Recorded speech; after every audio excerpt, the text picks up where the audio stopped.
Once upon a time, in ancient China, there was a young man named Li who dreamed of becoming a great warrior. Li had trained in martial arts since he was a child, and he was determined to prove himself on the battlefield. One day, Li went to see the famous philosopher Confucius to seek his advice. "Master Confucius," he said, "I have trained for years, but I still feel like I'm not making progress. I'm afraid I'll never become the warrior I want to be." Confucius smiled and replied, "My dear Li, remember this. It does not matter how slowly you go as long as you do not stop.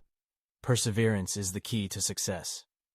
Li wasn't sure what Confucius meant, but he thanked him and left, still feeling discouraged. However, as he walked home, he saw a tiny ant climbing up a tall tree.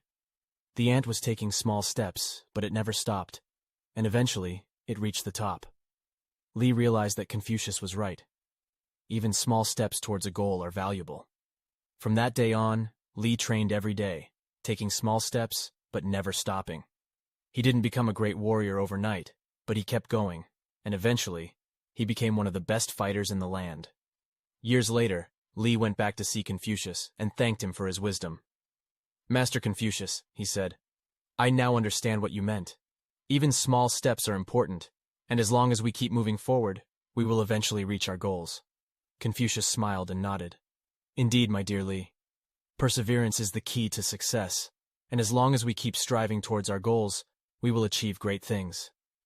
Li left Confucius's house feeling inspired and grateful. He knew that no matter what challenges he faced, he would never give up, because he knew that as long as he kept moving forward, he would eventually reach his dreams.